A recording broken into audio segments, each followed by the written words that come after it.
Le ministre égyptien des Antiquités et le directeur du British Museum ont inauguré une exposition d'art intitulée « La photographie sur verre de l'Égypte ».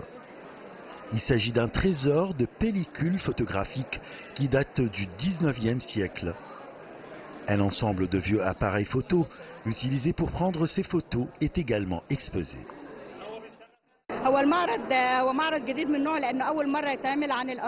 Cette exposition vise à faire connaître aux gens ce que sont les archives scientifiques.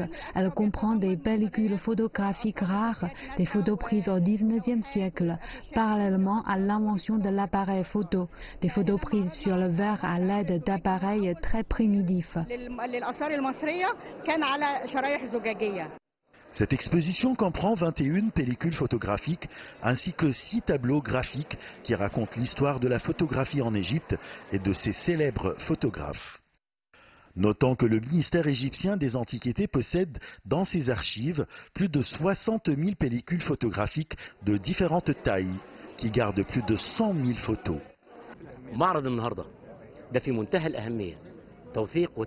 Il s'agit là d'une science qui s'appelle la documentation des pellicules photographiques.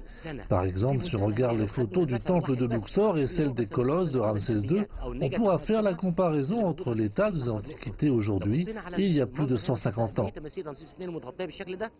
À partir de l'invention de la photographie, les célèbres photographes internationaux se sont intéressés à photographier les antiquités égyptiennes ainsi que les représentations hiéroglyphiques qui se trouvent sur les temples et les tombes pharaoniques. La tenue de cette exposition vise non seulement à exposer des œuvres d'art, mais aussi à promouvoir le tourisme qui souffre depuis 2011, ce qui a causé le chômage de quelques millions d'Égyptiens. Achraf Massoud pour CGT1 français, Le Caire, Égypte.